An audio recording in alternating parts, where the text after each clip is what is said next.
Okay, let me just sort these level outs. Can you turn your gain down just a little? Look, before we start, I need to tell you something. Ominous. Joshua, what's on your mind? Well, I mean, there's no easy way to say this, but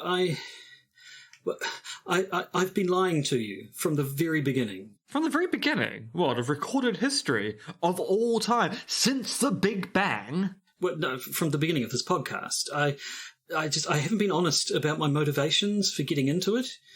You see, back in 2014, when you first suggested we start a podcast, I was actually going to say no. But the next morning, as I was on my way to the train station, I heard a voice calling to me from a shadowy side street. And when I went to see who it was, I found myself confronted by a giant crustacean from the Paleolithic era. It was the Loch Ness monster. The Loch Ness monster? The goddamn Loch Ness monster. And the monster stood above me, looking down with these big red eyes, and it told me that it needed me to join a podcast, one about conspiracy theories. And I didn't want to say no, I was so scared. So instead I asked it, Monster! Monster, I said, how long must I keep doing this podcast? How many episodes do you need? And the monster said to me, I need about 350. 350? 350 episodes. Hold on. Have you been waiting 350 episodes, almost 8 years of podcasting, just to have an excuse to work in a reference to an outdated South Park episode from 1999? I have, yes. You know, I don't think I've ever been so proud of you in my entire life.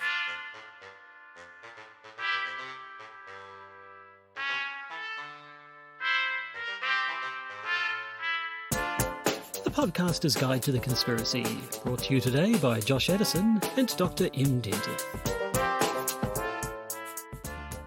Hello and welcome to the Podcaster's Guide to the Conspiracy. Here in sweltering Auckland, New Zealand, I am Josh Addison, and in Zhuhai, China, it's Associate Professor of Philosophy and probably not a vampire, Dr. M. R.X. Denton. Is the probably not a vampire thing one of the interesting facts you're trying to bring in, one of which is going to be a lie?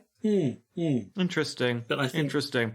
Now, Joshua, that intro was a pile of lies, but I do want to know, how long have you been thinking about the idea that episode 350 had to be a reference to a South Park episode that I only very vaguely recall? Not that long, to be honest. For as long as I've been aware of the fact that episode 350 was coming up. I figured, because the 50 episodes, we usually do something a little avant-garde, a little unexpected, but I thought, no, this 50 episode milestone shall be a throwback to an episode of South Park that's 23 years old. Now, I'm 46 years old, which means that joke is half my lifetime ago. Also, I'm pretty sure frankly, I regret nothing. That's number one. So, yeah, we're going to be talking about the Loch Ness Monster and possibly other cryptids this week. But before we do, we can't ignore the fact that there was no episode last week because the good doctor was hosting a conference. How did that all work out? I wasn't hosting the first international conference on the philosophy of conspiracy theories. I was merely helping Brian L. Kelly of Pitzer College, friend of the show, listener of the show, patron of the show, in his hosting duties of the first international conference on conspiracy theories. But I did spend the entire weekend sitting at that conference. I did spend a goodly part of the few days before the conference started helping Brian out with the administration of that conference. That is the official line. I was helping Brian L. Keeley out with the organisation and running of the first international conference on the philosophy of conspiracy theories. Maybe in a hypothetical patron bonus episode where we talked more about the conference, I might talk about the reason why I was not hosting the conference, but really only helping Brian out. But that is the kind of information that only patrons would ever find out about. Because officially, I was simply Brian's helper, officially. Yes. Fair enough. Legally. Credit where it's due. Yes, okay. Well, but it went well. It went well is the point, I think. It did. It did. Now, the other thing we should note, so we have a new patron, and we have a new patron who would normally get name-checked in the intro to an episode. But because of Josh's obsession with a 23-year-old episode of South Park that virtually no one remembers, Josh wrote a script which didn't really allow us to slide the patron in. And we do like to slide our patrons in. We do. And we like to slide them out. I mean, we like to slide with our patrons a lot. So With next grace week, and delicate week, movements. the new patron will of course be slid in. Now, of course, what normally happens when we have a backlog is that then someone else decides to donate to the podcast, and we have to find a way of working things around it. So, this is the perfect time if you're thinking about becoming a patron of the Podcaster's Guide to the Conspiracy to get that $3 a month patronage in, because it will really screw with our schedule. And we know how you like to screw with our schedules. That's what makes our patrons so great. They're always screwing with us. So if you like us enough to want to give us money, but hate us enough that you want to make our scheduling difficult, The sweet spot. become a patron. Yeah, it'll teach us to be whatever. I don't even know. I thought I was going somewhere with that, and it just turned out I wasn't. So, should we just go into the episode then? I should say, I have a feeling this is going to be a short episode purely because it's that period of Auckland summer when the humidity is sort of hovering around 90%, and I'm in a small room with all the windows shut, so there isn't too much room outside. So I think we better keep this one relatively brief. I mean, too much noise outside. It's already you've got a room inside a room. We've been recording for 11 minutes. And already I can barely get an English sentence out of my head. So now, I also want to point out that this just shows you how weak Josh as a physical specimen is. Because, of course, when I was broadcasting from Zhuhai in the middle of last year, in an office where I turned the air conditioning off, because I didn't want any air conditioning noise interrupting the sound quality of the podcast, it was 36 degrees outside, and I was so Josh complaining about we've got the humidity. That's what matters. Well, still somewhere between 60 to 70%. Oh, pshaw, 60 to 70. I wipe my nose with 60 to 70%.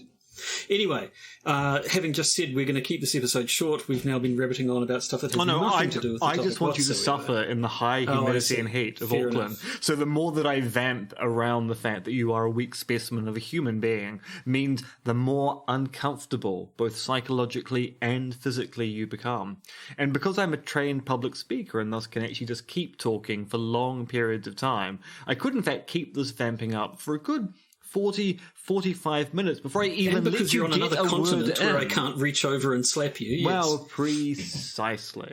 But because I am also not a cruel person at heart, I'm going to now say, let us slide into a chime and then slide out of the Loch Ness Monster.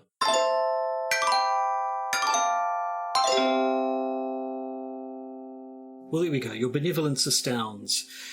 So, yes, for no reason other than an ancient pop culture reference, we're going to talk about the Loch Ness Monster and other cryptids and the field of cryptozoology in general, I guess. Now, I had one of the first places I looked just for an overview was good old Wikipedia, and I couldn't help but notice that on the Wikipedia page for cryptozoology, right near the start, it says there's a broad consensus among academics that cryptozoology is a pseudoscience. And it has a long list of references of various people saying that cryptozoology is a pseudoscience. And right near the top of that list was one Conspiracy Theories, a Primer by a Mr. Joseph Usinski, 2020. So how about that? Philosophers are right. Well, actually, he's not a philosopher, is he? He's a political scientist. And I have to say, as someone who does the philosophy of science, I actually don't think there's a broad consensus among academics that cryptozoology is a pseudoscience because, like chiropractic, there are kind of two forms of cryptozoology. So there are chiropractors out there who believe in theories of subluxations and the idea that a well-aligned spine allows your chakras to move up and down, blah, blah, blah, blah, blah. And then there are the chiropractors who go, yeah, we're just kind of into spinal manipulation in the way that someone who does a kind of physical manipulation of the body does to remove discomfort. And we don't believe in all that supernatural jazz I don't know why the jazz is supernatural. No one ever talks about, that supernatural kind of jazz. goth opera. Yeah. But we don't believe in all the supernatural stuff. We simply believe that that fixing your spine will make you feel better about the world. So they're basically just doing physical manipulation. In the same respect, there are serious biologists out there who engage, serious zoologists out there who engage, zoologists and biologists are two of a kind. I can just feel the anger of a certain listener as I conflate zoology and biology, but they're exactly the same. Literally identical. They are precisely the same science. The position of the podcaster's guide to the conspiracy, and thus anyone who is a patron of the show, is to accept that zoology and biology are exactly the same science. And if one's pseudoscientific, the other is as well.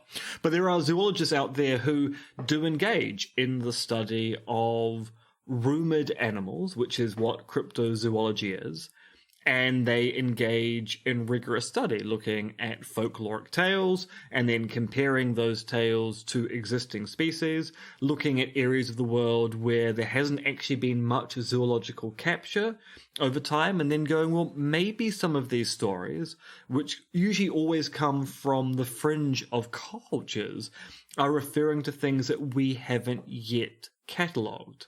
So there are serious cryptozoologists out there like Carl Zimmer and the like, who are serious zoologists who take cryptozoology seriously. I mean, it would be a bit like saying that up until the last 10 years or so, people would treat this academic study of conspiracy theories as fringe and weird. Case of, yeah, sure, some people in what we might take to be the mainstream rump of an academic discipline will poo-poo particular subdisciplines, but that doesn't actually make them unworthy of academic investigation. It just tells you something about the prejudice of the people who make up the rump of a profession. And I've used the word rump now twice, and I quite like it. Rump. So no, I don't think that cryptozoology is necessarily a pseudoscience. I think it's one of those things where there are certainly pseudoscientific practitioners of cryptozoology, but you find the same thing in biology, physics, and chemistry as well. People who come up with weird theories without the right background. But that doesn't mean we then go, oh, looking into phenomena X is pseudoscientific. You just go, well, look, some of the people who engage in looking into phenomena X are pseudoscientists. And of course, yes, it has to be said that there are numerous cases of animals, or for instance, animals that were thought to have been extinct turning up alive, and animals being discovered all the time. I don't know what the numbers are on the ideas for the numbers of species of the world that we've actually catalogued.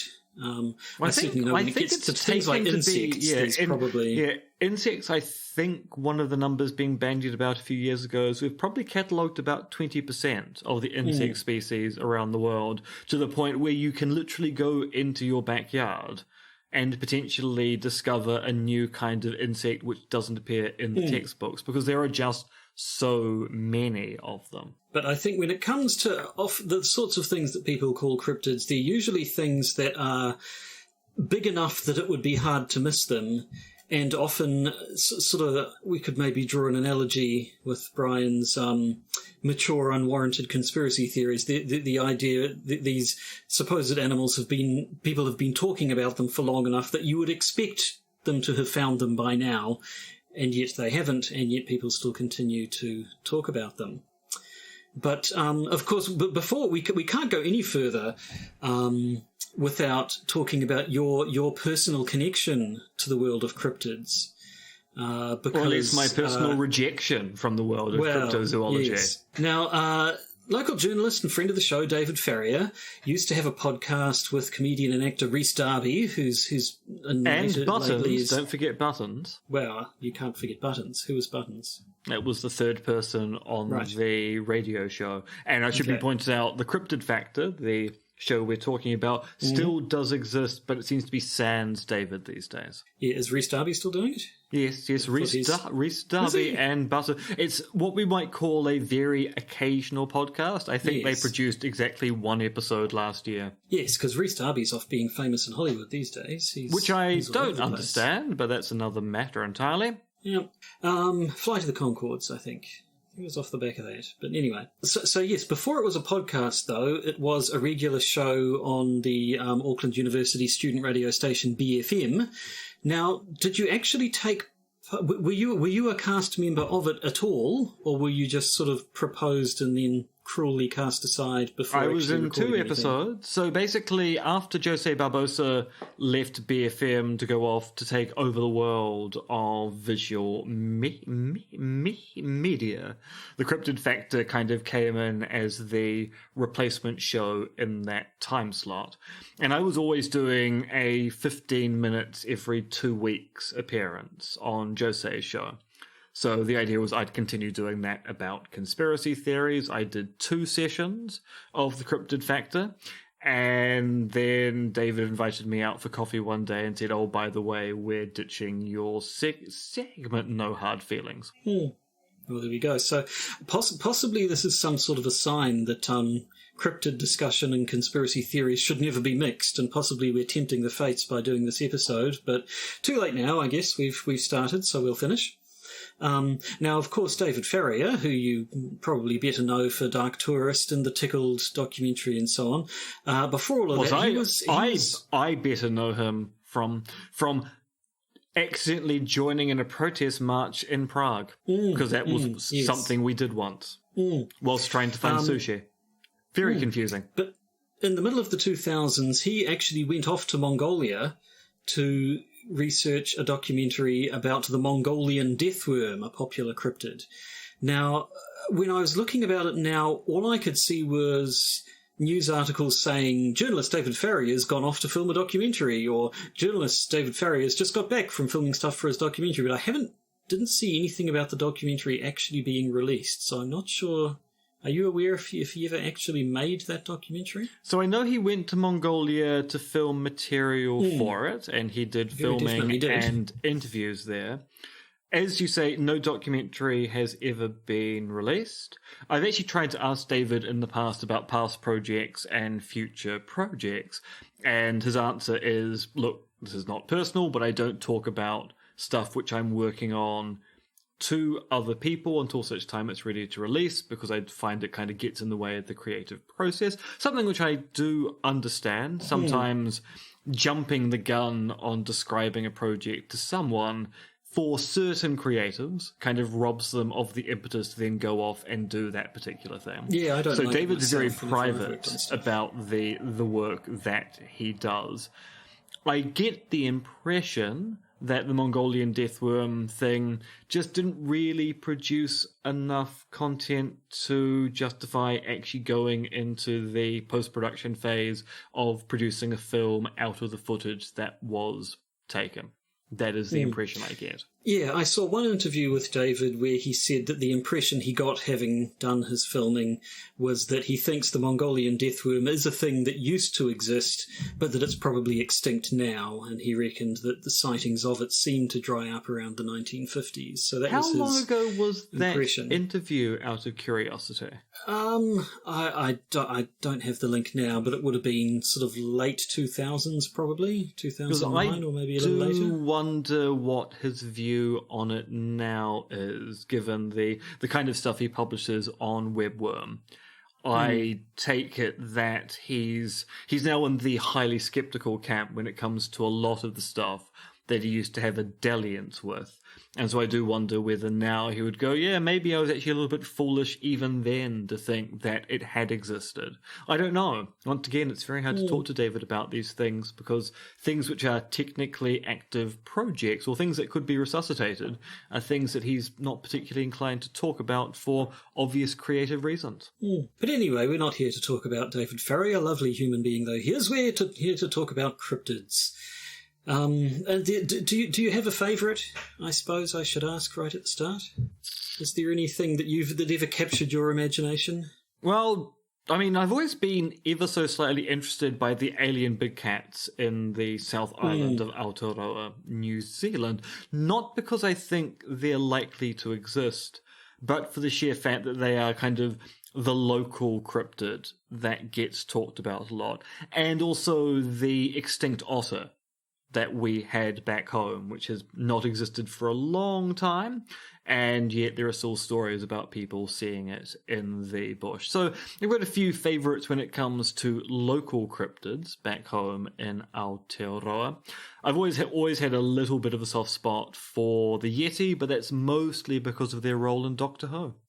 Yeah, I mean, I always actually quite liked Nessie. I think just because when I was a boy, you'd get books about mysterious things, and Nessie would always be involved, and they'd have lovely pictures of these imaginary ideas of what a Nessie might look like, and all the mysterious photographs and so on. And of course, because I always used to watch Arthur C. Clarke's Mysterious World, which as a child, the intro to that scared the shit out of me quite reliably. Yes, I must say, it did to me, but creepy. Nothing beats Unsolved Mysteries for the creepiest intro. Yeah, I don't know, just the music. And, well, the other thing that also got me was the way every episode, he was always introduced, and I had to write this down so I got it right, that introduced him every time. They had the very, very well-spoken British narrator who'd say, Arthur C. Clarke, author of 2001 and inventor of the communication satellite, now on retreat in Sri Lanka after a lifetime of science, space and writing, he ponders the riddles of this and other worlds. But Nessie was in the very first episode of Arthur C. Clarke's Mysterious World ever, on retreat in Sri Lanka? Or hiding out in Sri Lanka because of things he'd possibly done back in the UK, which... Yes, he had his controversies, He did indeed. But anyway, I mean, so you've got your classics, the big names, your Loch Ness Monster, your Bigfoots and your Yetis, and then there's always a variety Sasquatches. Your Sasquatches, various missing links, sort of mysterious hominid ones. You've got your... Well, obviously, Nessie is hardly unique in terms of supposed big lake monsters. There's lakes all over the world where people insist there's a giant monster living inside it. You've got monsters, sort of dinosaur-like monsters that people think, maybe there are still some living dinosaurs around. The one I was introduced to was Mokele Mbembe, the one that supposedly lives in Africa, basically because I as a child, saw the 1985 movie Baby, Secret of the Lost Legend. I had very vague memories of that, very vague memories. I think it's one of those films that even as a child in the mid-80s, I thought the special effects do not look particularly good. Yes, they had a nice little... I forget the exact details of the plot, but there are a couple of adult brontosauruses, basically. I can't remember if the adults die or something, but they get left with the baby one, and they have to look after that. It's William Catt, the greatest American hero himself, Sean Young, and Patrick McGowan was the bad guy. Of course, at the age of like 9 years old or whoever I was, I had no idea who Patrick McGowan was, so that meant nothing to me, but now... Da-da-da! Da-da-da! The favourite name one, I guess, has to be the Chupacabra, the Mexican goat sucker, which I think I first heard about because of the X-Files episode. Oh, see, I knew about it from being an avid reader of the Fortean Times. Oh, you and your Fortean Times. There was a period of time in the Fortean Times, almost every month, there was a new theory to explain what the Mexican goat sucker actually was, from pervert to sneaking into fields in the middle of the night and slicing open goats to drink their blood and their milk at the same time, to weird dog attacks, to cryptids. The Chupacabra ended up having a variety of different explanations. Because it's a relatively recent one, isn't it? People have been talking about Nessie in her current format since the early 1900s, but there have been rumours of lake monsters around there for centuries. But the Chupacabra kind of showed up in the 1990s, didn't it? I don't know. And there are some theories which indicate that the initial stories about it were largely hoaxes or farmers making up excuses for dog mutilations of their cattle or crops. Is that the right way to refer to a herd of goats? Not really cattle per se, are they? No, but livestock. so there was a theory going around that, look, the initial Chupacabra stories, because the term, even though people go, oh, it's an old name, because it's really not. It's a modern coinage. May well have been something where someone made up a story and then other people either continued that fiction, or because they believed that it referred to an ancient creature, started finding evidence of it in other attacks of herds of geese. I'm not aware of Chupacabra attacking geese, but I just went, couldn't put it past them, those sneaky things. Herd of geese. Yes, I have. Chupacabra, so cabra is goat, which means chupa is to do with sucking or something. Which, when I realised, oh, so that's why Chupa Chups, the lollipops, are called Chupa Chups, because they're Spanish suckers. Suckers. Did you know Salvador Dali designed the Chupa Chups logo? I mean, I do now because I've been reading the notes for today's episode, but please expound to our listeners. Salvador Dali designed the Chupa Chups logo, not a melting clock, not a bizarre surrealist imagery at all to be seen. And of course he did advertising work and marketing work as well. If we're doing Salvador Dali, our usual butchering of a Beatles song, Salvador Dali, do do do do do do do do do do. He didn't chop off his ear. That was Van Gogh. Salvador Dali, do do do do do do do do do do do. Yes. Anyway, that may have got a little out of hand, but I do love a good Salvador Dali fact. No, just to peel the curtain away, because our curtains are stuck to the walls because of various issues. Josh actually has in the notes here, this discretion may be getting out of hand. So well, I did, because as I started putting down those notes, I thought, well, I acknowledge that I've gone too far, but I want to put that in there, so I'll just be honest with myself and you, listener. But what else have we got? The Jersey Devil, and there's a few. Hey, I'm walking here. Yeah, that's New Jersey, but anyway, yeah, the weird sort of chimeric sort of creatures. I mean, and there's a long history of people sort of assembling weird. Your jackalopes, and what's the European one, the Vulpetinger or something, where you sort of get a rabbit and then put some bird wings on it and some funny antlers on the top and say, hey, look, this is this weird animal I caught. Or what was the Fiji mermaid? The one that was a monkey sewed to a fish? Oh, the popular attraction in sideshows, which was also one of the attractions that was in the original Ripley's. It was, believe it or not, exhibits. Yeah.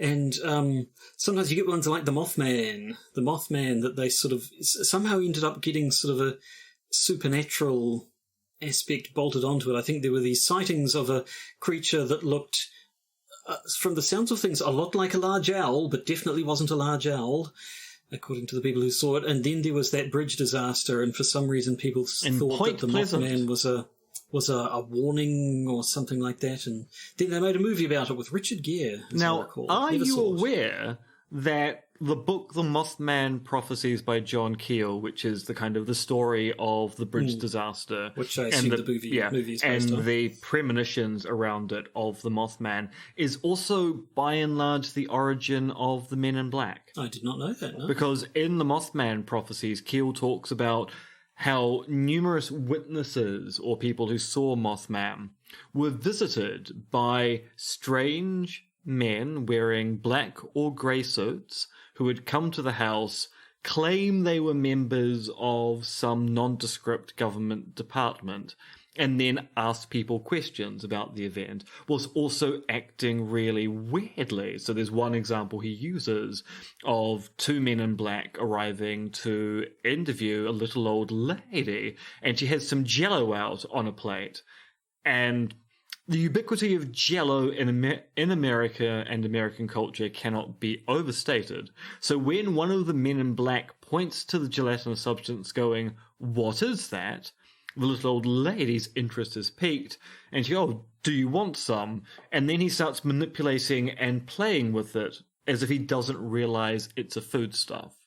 And so you get not only the Men in Black story, but also the idea that the Men in Black are otherworldly, in part because John Keel was very into the kind of pan-dimensional or demonic notion of cryptids. They weren't real physical entities, they were projections from other realities or worlds, and the Men in Black were some kind of similar intrusion into our world from another.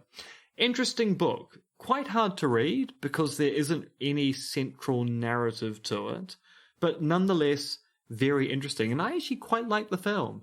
I think the Richard Gere film is quite a nice, let's do the X-Files, but in a very, very different way.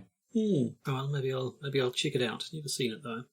Yeah, I mean that's interesting because there is a bit of crossover sometimes between your cryptozoologists and your ufologists. There'll sort of be an otherworldly connection in some cases to some cryptids, but not universally. Now, if we were to look more locally, I think you've touched on both of the kinds of cryptids that tend to get mentioned in New Zealand, those supposed big cats that live somewhere down south that people insist they saw, not a big cat, but a big cat, usually a panther of some sort, that people insist are roaming the wilds somewhere. And actually, and that's where we get back into cryptozoology may not be a pseudoscience, because you get alien big cat sightings in the South Island of Aotearoa, New Zealand. And by alien, you mean they shouldn't be there, not there from outer space. Well, I mean, they might be from outer space, but they definitely shouldn't be there. And there isn't much of a history of the ownership of big cats like panthers, lions, tigers, and the like back home. But when you start looking at alien big cat sightings in Australia and the UK, where they also occur, there's a much bigger history of privately owned menageries in situations where the government has shut these things down either due to animal cruelty or saying actually you're not allowed to own a private sanctuary of large animals of this kind. And the animals kind of just disappearing, with the theory being that often the keepers just release them into the wild. And cryptozoologists who study these things are going, well, look, we're not saying there are breeding populations of these creatures out there. What we're saying is that there may well have been private ownership of these animals, where the private ownership was terminated, but no one actually tracked what happened to the animals in question. And so we're investigating the possibility that these animals are out there with there being an interesting social story as to how they got there. And that does seem to be a legitimate area of inquiry, because whilst the alien big cat sightings in the South Island don't really make much sense given what we know about animal ownership in Aotearoa, New Zealand, in Australia and the UK, it is relatively plausible to think these are escaped animals from private zoos. I mean, certainly there's the case of Pablo Escobar's hippos, who, where was he, Bolivia? Colombia? He was, yes. And I believe there's still a problem to this day. Oh, they're a big problem, apparently, because, supposedly the South American climate, when his hippos escaped into the wild after he went down, the South American climate turns out to be great for hippos. They love it there. And there was, I don't know if there was a single breeding pair or more, but there was enough that they were able to breed. And hippos being known for being one of the most territorial and violent animals around. And very hard to kill. Very hard to kill. And so not only are they difficult to kill, but also apparently there's a little bit of sort of public sympathy, because hippos, they're sort of round and bouncy and a little bit cute if you don't notice the gigantic teeth. So I think there's a little bit of popular pressure against culling them as well. But yeah, it sounds like they are actually becoming a genuine problem over there. But so as well as that, we also have, every now and then you'll have people claiming to have sighted native animals that are thought to be extinct. Every now and then you'll get people insisting that they saw a moa, the largest, the flightless bird, probably must have been the largest bird ever. I can't think of anything else. So, and I've now forgotten the actual name, but the Haast eagle, I think, was larger than the moa. Because remember, the Haast eagle predated on moa. Yeah, its wingspan. Yeah, I don't know, but certainly I mean, the biggest flightless bird in the world. It could pick Pick Moa up sheep. up. Yeah. No, the Oh, of Hasta course, eagle sheep. would actually pick up. Yeah, I mean there were no weren't sheep at the point time when they were it would pick introduced, Moa yeah. up, fly them to great heights, and then drop them on the ground to kill them and then eat. This was a giant. This is the biggest eagle the world biggest, has ever yeah. seen. In terms of, because New Zealand had no native mammals with the exception of bats and dolphins. And that otter, birds. I did mention that and otter, the otter. the otter did Pesky exist. otter. But basically birds filled all of the evolutionary niches that you'd often see in other places. And the Hasta eagle was basically New Zealand's lion. But a bird. But anyway, some people claim to have seen Moa. If you've seen the film Hunt for the Wilder People, that has as a plot point, while the two main characters are going through the bush, they see a very distinctive, extinct native bird, the huia. So you get things like that, but there hasn't been really. There is not, as far as I'm aware, a sort of any sort of oral tradition within Maori culture of these supernatural creatures that are thought to still exist today in the way that people talk about a Loch Ness monster or a Mokele Mbembe. Well, I mean, there's the There are interesting plenty of- discussion about the taniwha, but of course the taniwha ends up being a. Actually, I'm looking up spiritual. Hasta eagle here to get the actual, and the Wikipedia page, as per usual, which is actually really Poake. There we go, Poake. Yeah, the Wikipedia page really should actually go with that first, but it's actually several lines down. So yeah, the taniwha, which gets us into an interesting thing about Te Ao Maori, the Maori worldview. And I should preface this with I am not Maori. It doesn't matter how many Maori friends or Maori partners I have. I cannot in any way talk about things with any degree of cultural fluency here. But the taniwha are often taken by Pākehā as being a Maori mythological creature, a kind of monster that exists in river bends or bad parts of the land that people shouldn't go to. It's not entirely clear that people think taniwha literally exists. So Josh is right. There's often those stories told they're kind of a figurative creature or explanatory thing. But there is a way of talking about things in Te Ao Maori where they're kind of both. They are a figurative way of explaining a phenomena within the landscape, but that doesn't mean they're not real. They're just not real in the same way that you or I are.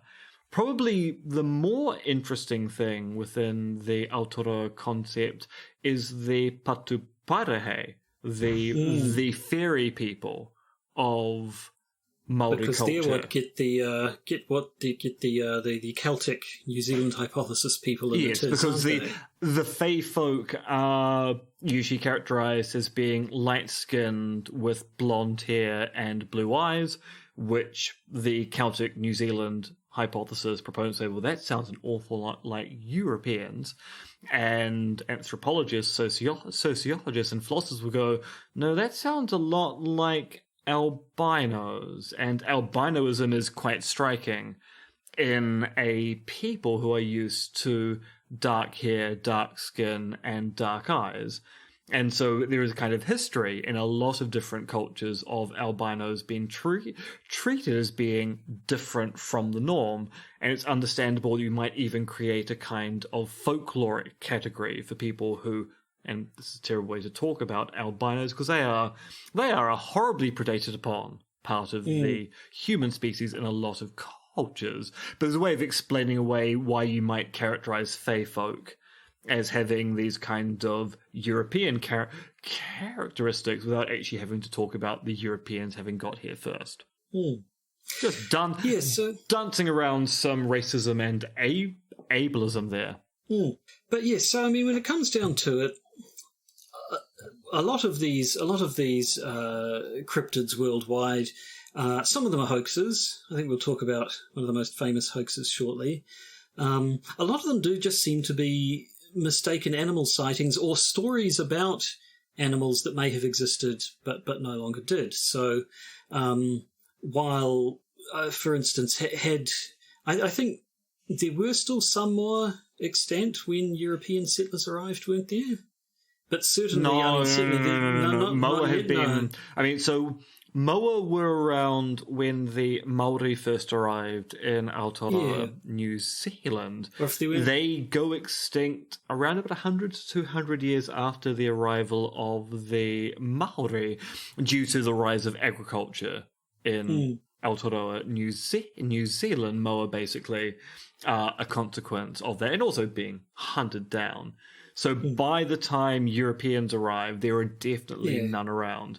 And indeed, there is a theory about, because the word moa in most Polynesian languages just refers to chickens, which are the most common bird you'll find for eating purposes. And there's a theory going around that moa had kind of disappeared from even Maori oral culture, although that's probably not true, because there are stories about Polaki, and they disappear well before the Moa do. But there's a theory going around that when Europeans went, these big bones over here, what do they refer to? They look like bird bones. What's a word that we have for birds we don't currently use? Oh, moa is a word that is in our language that refers to birds that we don't have. So that's probably a moa. It's a theory.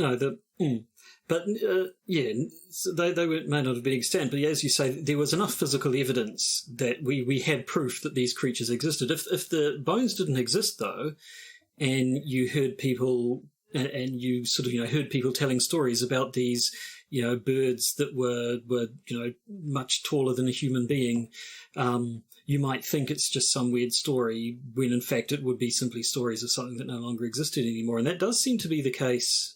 Well, it's not necessarily the case here. It does seem to be the case in other places. So, for instance, with Mokele Mbembe, the creature which, going by some descriptions, make it sound like a long-necked sort of brontosaurus-y sort of creature. Other descriptions talk about, rather than having a long neck on the front of its body, simply talk about having a long horn sticking up from the front of its body. And indeed, apparently some tribes local to the area where Mokele Mbembe was supposed to exist, having been shown a book with lots of African animals on it, identified a rhinoceros as, that's it, that's the one we were talking about. And rhinoceroses used to exist in that area, but had been extinct there for a long time.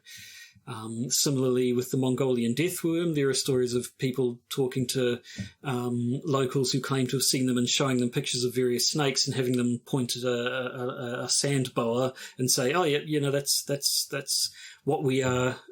That's what we are talking about when we use the words that they use to describe this creature that we talk about as a Mongolian deathworm, because it makes for a better title for a movie, although not a better movie from what I understand. Haven't actually seen Mongolian deathworms, the monster movie, but doesn't sound great.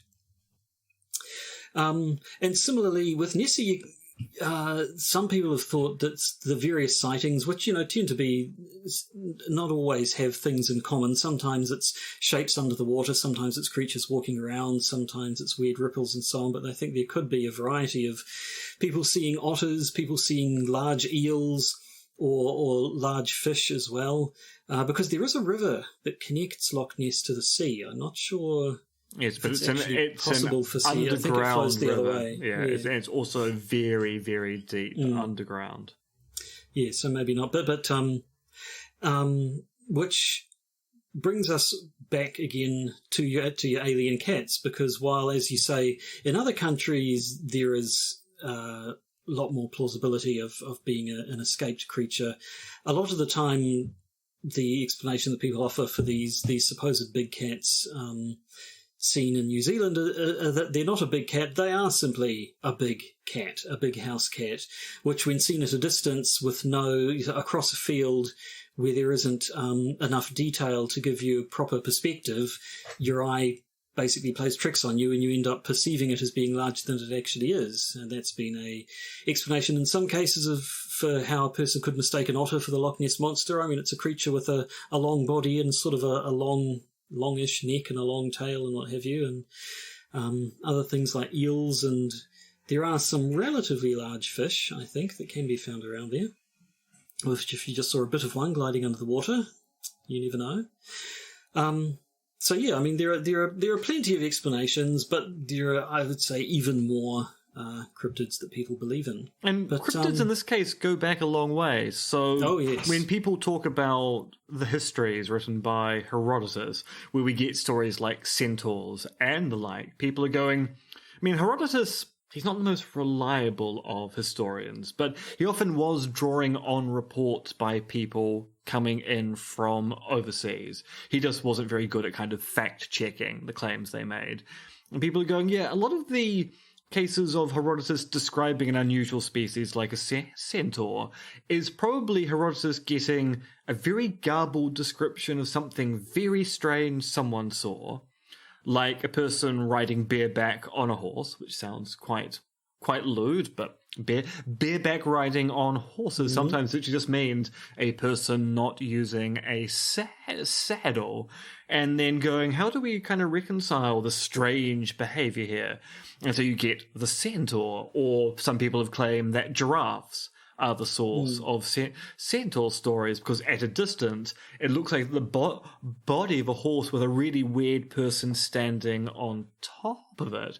It actually does get us into the interesting discussion about centaurs in fiction, because people like to point out that centaurs are always described as being tall in fiction, as if you've got, they've got the four legs of a horse, and then they've got a kind of a human on top. But as people point out, I mean, the thing about a horse is that the hind legs are the equivalent of a human's legs, and the forelegs are basically the arms. So really, centaurs should just be a horse with a human's head, the same height as a human. So either, if you want to maintain that centaurs have this kind of, this human torso thing, then we should downgrade the horse bit to kind of like a pony size, which when you get these delightful tiny centaurs cantering around the place. Or if you're going to go for horse size, you just go for a horse and you replace the head with a human head, which is also delightful and weird, and certainly not the way that fantasy depictions have of these buff, muscular men and lithe, strong women that for some reason also have an additional set of legs along with their arms. You know who else has 6 limbs? Dragons. So what I'm proposing to you today... Why do they have 6 limbs? Well, dragons have 4 legs plus wings, and wings are arms. Good point, well made. Good point, well made. So what I'm saying now is that centaurs and dragons are literally the same thing. Just as biologists and zoologists are the same thing. Actually, sometimes dragons have their arms on their wing. Well, those are wyverns. Oh, you've got an answer for everything. I do. This is the point in time. If this was a video episode, you should be just slowly raising up a monster manual from D&D at this point, and then putting it down. Those are wyverns. I think you'll find. Yes. Now, anyway, I think we're drawing to a close because we're aiming towards a regular length episode anyway, and I am at least 60% sweat by body weight now. So I thought we should finish off because we haven't really talked about conspiracy theories a lot so far. But one of the best conspiracy theories when it comes to cryptids is, of course, the story of the surgeon's photo. The surgeon's photo? If you've ever seen anything about the Loch Ness Monster, you probably know which photo I'm meaning. It's the one, the black and white photo showing the silhouette of what appears to be a long-necked creature and a bit of its back sticking up out of the waters of Loch Ness. Probably the most famous Nessie photo that there is. Which we now know was a hoax and the result of a conspiracy between some of the most Britishly named Britons in all of Britain. Oh, can I give the name? So, yes. Let me introduce you to our cartel of British conspirators. Our first one is Marmaduke Withall, or Withall. I'm actually not quite sure how the pronunciation of Withall. So, Christian Spurling, Ian Withall, and Maurice or Morris Chambers. I heard he likes it both ways. So yes, interesting. Not one of these people is a surgeon, but apparently when the photo was first published, it was credited as coming from Mr. Robert Kenneth Wilson, who was a local doctor. I'm not sure if that was a mix-up or if it was them trying to throw people off the scent or something. But so the surgeon's photo is a hoax. It's kind of a revenge hoax. It's an interesting one because Marmaduke Wetherell the Elder, was an actor, a filmmaker, a big game hunter, and also an employee of the Daily Mail. There's a song there. I'm an actor. Oh, yes. A cheater, a big game hunter. Nobody calls him Maurice. Oh, but and there's a Maurice as well. Maybe I know. That song's about all four of them. Yeah, I know. Mr. Wetherell the Elder, worked for the Daily Mail and brought them supposed evidence of the Loch Ness Monster when he found these mysterious footprints around the shores of Loch Ness.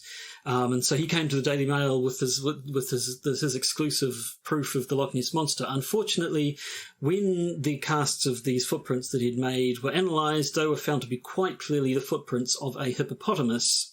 And it was found that some wacky prankster who had a hippopotamus umbrella stand, because that was one of those lovely Victorian things that people did back yeah. then, yep, making furniture out of animal parts. Somebody had a hippopotamus foot umbrella stand, and for a bit of a laugh, had walked around the shores of Loch Ness making these large footprints.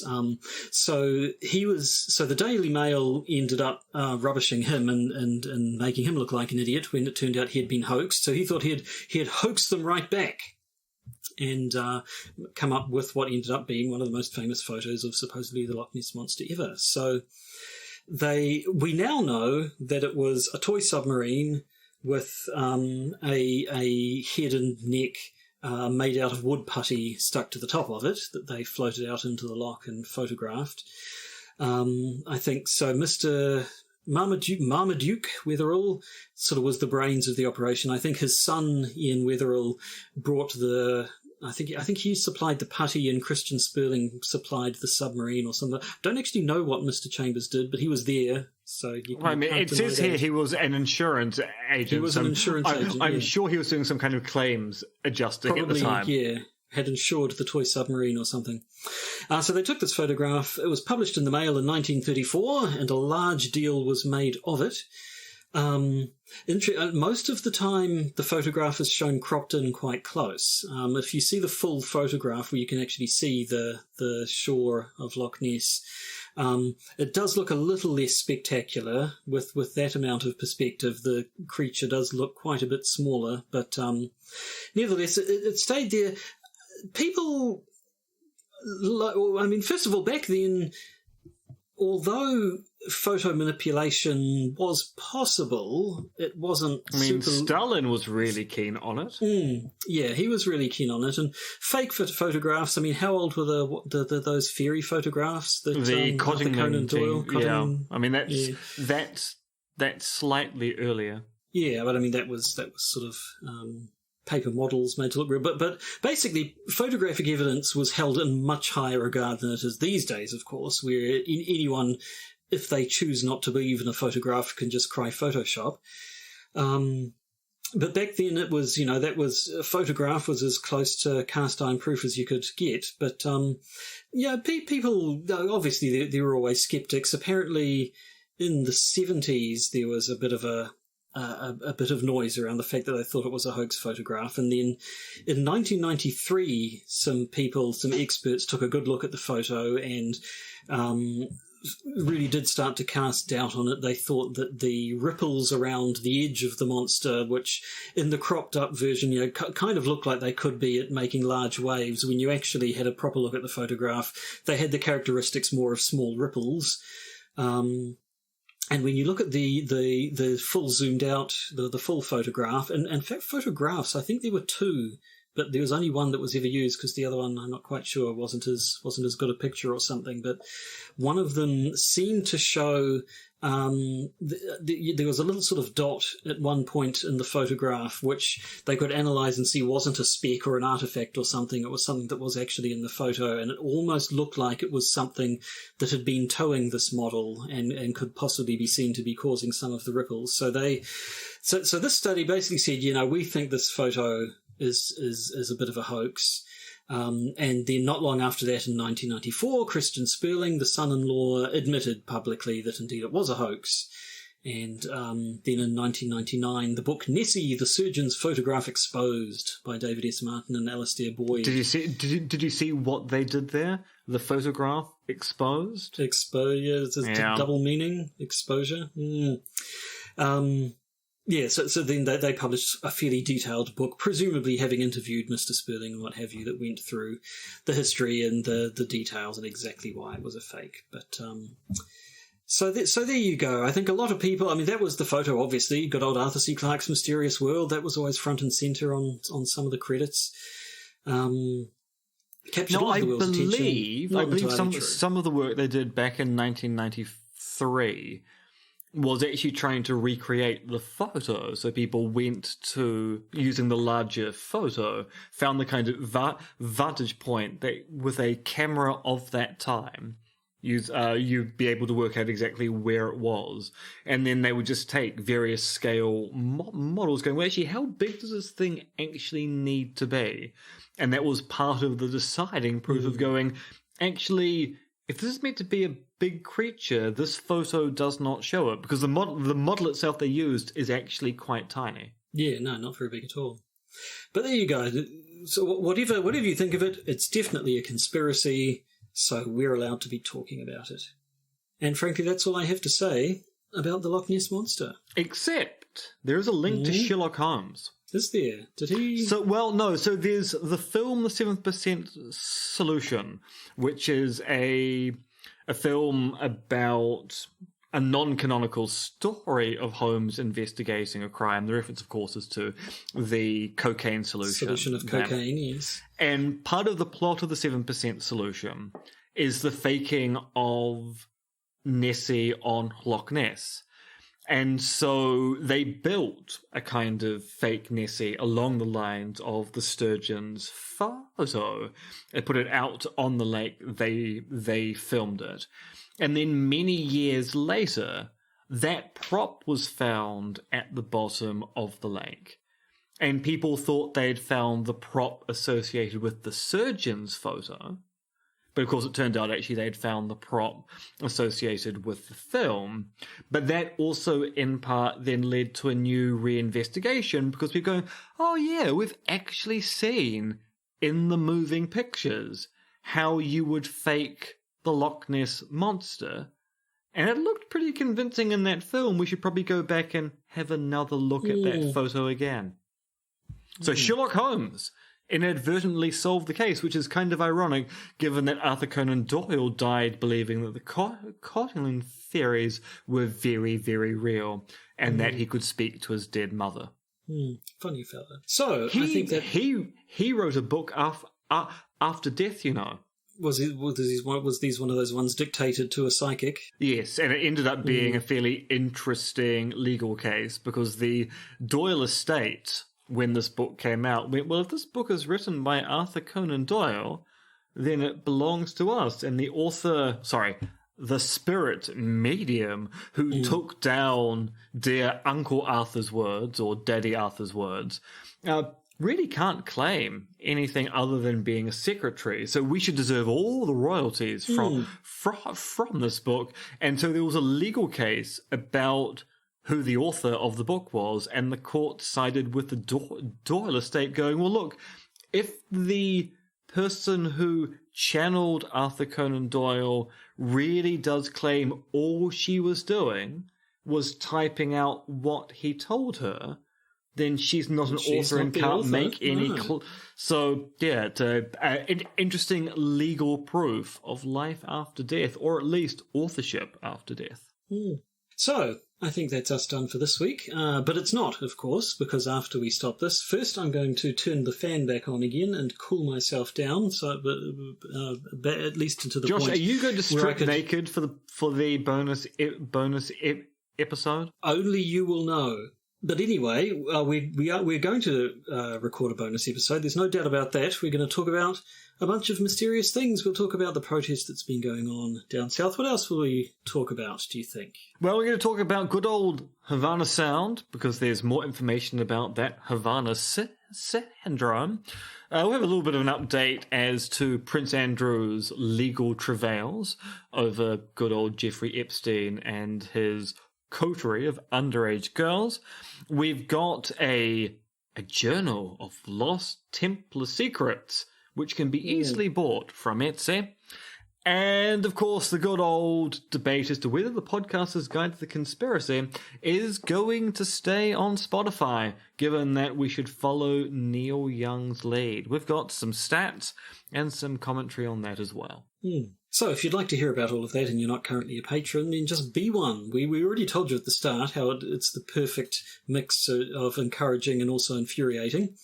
You could do that by going to patreon.com and signing yourself up. Being a patron of the Podcaster's Guide to the Conspiracy is basically the ability to edge both Josh and myself. You always have to bring it down, don't you? Honestly. If you don't want to be if you don't want to in any way even tacitly support the torrent of filth that regularly spews from Dr. Dentith's mouth, you don't feel like you have to. The fact that you've listened all the way to the end of this episode is quite enough for us, thank you. And I believe that's everything we have to say. So before I collapse into some sort of coma, I'm just going to bring things to a close in the usual method of saying goodbye. I'm going to say elementary, my dear Edison. Elementary. Sherlock Holmes never said that, but curious enough, Captain Kirk from Star Trek did. The Podcaster's Guide to the Conspiracy is Josh Edison and me, Dr. M.R.X. Dentith. You can contact us at podcastconspiracy@gmail.com, and please do consider supporting the podcast via our Patreon. And remember, Soylent Green is meeples.